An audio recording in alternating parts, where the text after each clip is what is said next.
근데 이것과 관련돼서 정말 흥미로운 실험이 피를 먹어서 정확하게 말해서는 혈관을 접합하는 실험을 해가지고 이 젊은 쥐랑 늙은 쥐의 피를 바꾸는 거구나. 바꾸는 게 아니고요. 젊은 쥐랑 늙은 쥐의 혈관을 아예 이어서 한 마리로 붙여 놓는 거예요. 그러면 예전에 아수라백작처럼.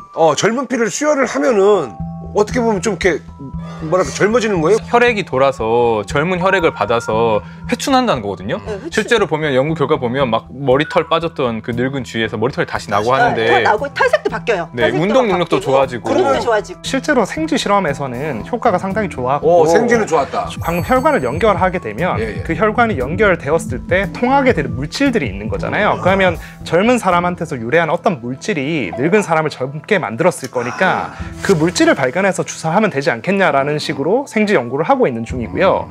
사실은 늙은 쥐가 젊어지는 효과도 있지만 젊은 쥐가 늙게 되는 효과도 있잖아요. 이거네. 평균이 되는구나. 노화세포는 아까 이제 좀비 세포고 걔가 이제 다양한 것들을 배출해가지고 주변 환경을 노화세포로 만든다고 했잖아요. 근데 그 배출하는 행위를 할 때 우리 몸은 다 혈관으로 이어져 있잖아요. 그렇죠. 그 배출되는 물질이 혈관을 타고 되게 다양한 장기로 갈 수 있다는 것들이 밝혀졌고, 그래서 노화세포가 분비하는 물질들이 다른 장기의 노화를 좀 촉진할 수 있다는 얘기가 나오고 있거든요. 그래서 사실은 나이가 든 사람이 가지고 있는 어떤 안 좋은 것들을 뭔가 걸러주는 것도 중요한 일이 될 것이고, 정화를 시켜주면은 조금 뭔가가 올해 가장 화제가 됐던 노화 논문 중에 하나는 우리 이제 피 속에 나이가 들면 안 좋은 것들이 떠다닐 거라고 우리가 쉽게 생각을 할 수는 있잖아요. 동맥경화. 그래서 우리가 흔히 염증 인자라고 하는 것들이 우리 몸을 상당히 많이 돌아다니게 되거든요. 그런 염증 인자를 중화를 하게 되면 실제로 생쥐에서도 수명이 거의 이제 30% 이상 수명 연장이 된다. 그렇다고 하면 우리가 나이가 들었을 때 그런 것들을 중화할 수 있으면 우리가 좀 더 오래 살 수 있는 가능성이 있는 거죠. 우리가 사실 많이 연구했던 것 중에 수명이 상당히 짧은 그 예쁜 꼬마 선충이 사실 노화의 근본 생물 중에 하나입니다. 왜 사람들이 많이 연구를 하냐면, 저희도 예전에 예쁜 꼬마 선충 연구를 했는데 노화 연구에서 특히 중요한 게 수명이 짧아요.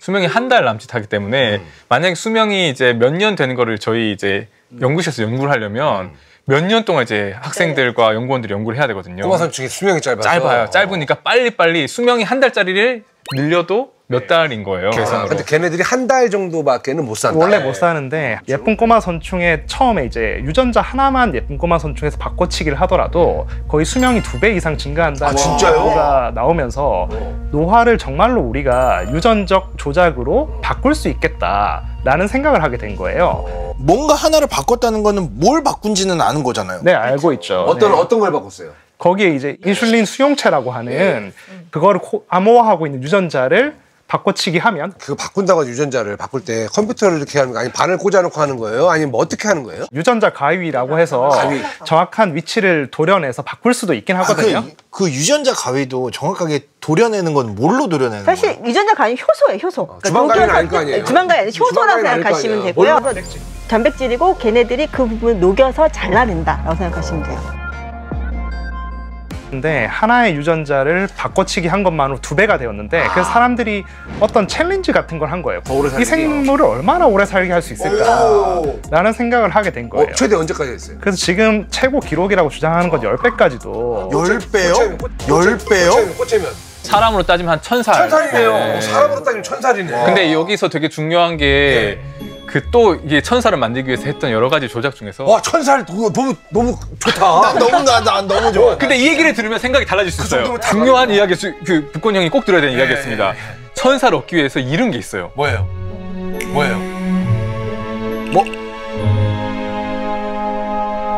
생식 능력. 괜찮아. 진짜? 괜찮아.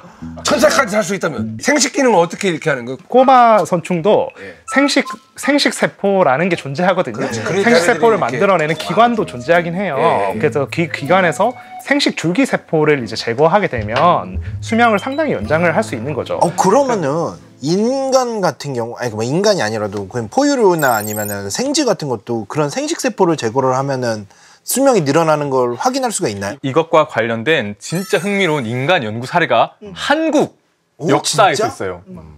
내시입니다. 내시들. 조선시대 내시들이 몇 살까지 살았던 기록들이 있잖아요.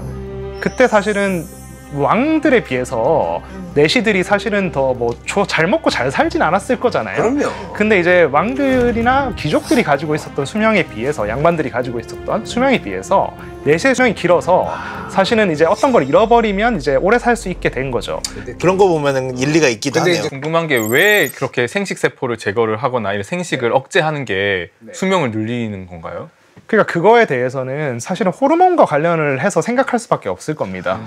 남녀의 그 수명 차이도 사실은 아까 그런 얘기했듯이. 이제 호르몬적인 측면이 있는데 우리가 모든 걸 이해하고 있지 못합니다. 사실은 뭐 내시 연구를 많이 하고 있는 것도 아니고 뭐 할 수 없죠. 그런 건 예, 아니잖아요. 근데 이제 내시는 사실은 생식을 못 하잖아요. 본질적으로. 근데 그게 우리 몸이 생식을 못한다고 느끼는 게 아니라 아직 나는 하지 않았다 라고 느끼고 있는 건 아닌가. 자손을 낳을 수 있을 때까지 몸을 관리하지 못하면 그 종은 살아남을 수가 없거든요.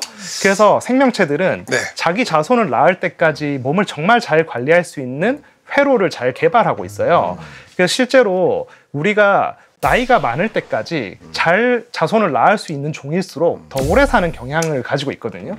많은 그 오래 사는 슈퍼파워를 가진 종들은 되게 늦은 나이까지 생식할 수 있는 능력을 상당히 많이 가지고 있거든요. 미국에서는요, 한 백만장자가 그 실험을 했습니다. 뭐냐?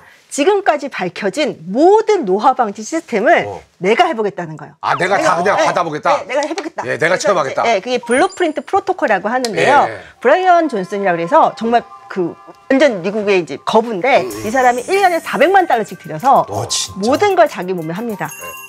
블루프린트 프로토콜 프로젝트 들어가 보시면요, 그 사람이 하고 있는 게 다 있어요. 몇 시에 일어나서 뭐 먹고 어떤 운동하고 어떤 보조제 받고 어떤 치료 받고 하는 게 쭉 나와 있거든요. 어때?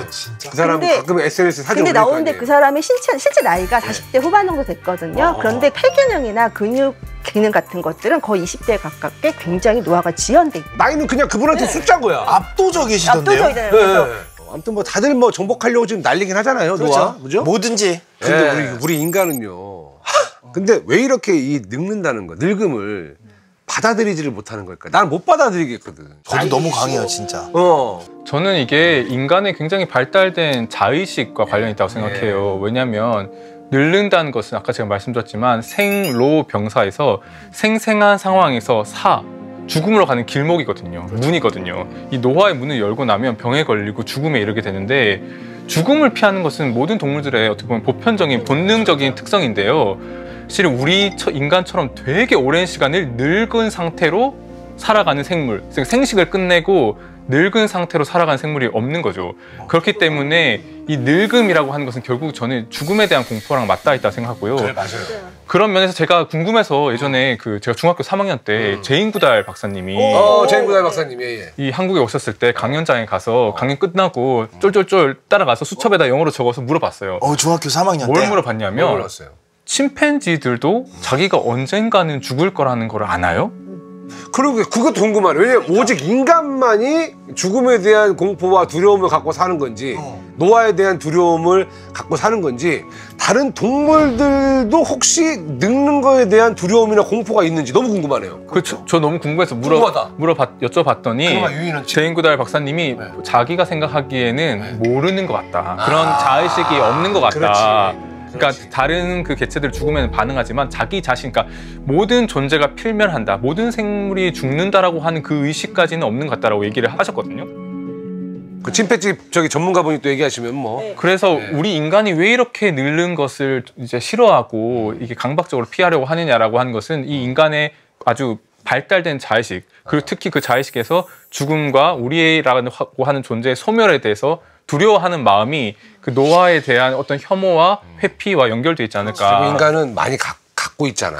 또 있는 것 같아요. 그 에델만이 쓴 책에서 보면요, 의식을 분류를 하는데 동물들은요, 의식을 현재랑 과거까지만 기억을 해요. 과거에 있었던 일이 있었고 현재 이렇게 산다 기억하는데, 사람은 유일하게 미래를 알 수 있는 고차원적 의식이 있다고요. 그러니까 미래가 어떤 게 올지 뻔히 아는 거예요. 나 이렇게 늙어가다가 죽겠지. 동물들은 몰라요. 미래에 대한 개념이 없으니까. 맞아. 그래서 그냥 현재를 사는 건데, 현재 위험만 피하는데, 사람은 미래를 생각할 수 있으니까 이 끝이 보이잖아요. 그러니까 당연히 두려울 수밖에 없는 거죠. 그래서 결국에는 사실 우리가 과거 시대를 생각을 해봤을 때 우리가 정말 오래 살 수 있었을까요? 되게 많은 뭐 감염에도 노출되고 전혀 그렇지 않잖아요. 지금 오래 사는 거야? 자연의 자연사라는 개념은 없잖아요. 자연사라는 개념이 없잖아요. 그래서 그런 환경에서 살고 있었을 때 과연 우리 인간이라는 생명체한테 과연 오래 사는 건 너무나 큰 사치였을 거라는 겁니다. 그때 MRI가 있었겠어요? CT가 있었겠어? 아니면 대장내시경이 있었겠어? 없어요. 초음파가 있었겠어? 없어요. 일단 항생제도 없습니다. 그러니까 항생제도 없었잖아. 진짜 질병 오면 그냥 순식간에 사람들 막 엄청 죽고 이랬잖아요. 그죠? 네, 그래서 지금 우리 인간들, 우리 지금 뭐 노화가 힙하고 우리 오래 살고 싶고 이런 인간의 욕망을 얘기를 많이 했지만 우리의 유전자는 노화에 아무 관심이 없었던 거죠. 그러니까 진화가 노화에 관심이 있었다면 그걸 막으려고 했을 텐데 이제 뒤늦게 생긴 거네. 네, 그게 이제 우리 인간한테 먼저 생겼고 그럼 우리는 처음으로 그런 욕망을 가지게 되었는데 그럼 우리는 어떤 방법으로 우리가 오래 살 수 있을까라는 생각을 할 수 있는 최초의 종이 된 거 아닌가 생각을 하는 거죠. 근데 우리 인간은요.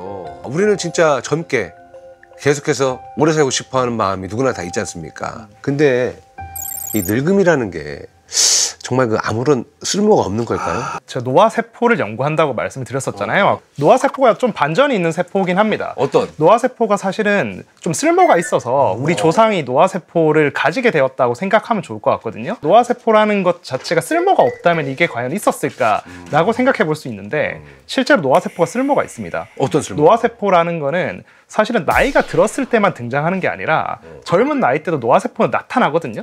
우리 몸이 상처를 입으면 노화세포가 등장을 해서 치료를 하기 위해서 상당히 주변과 의사소통을 잘하는 세포예요.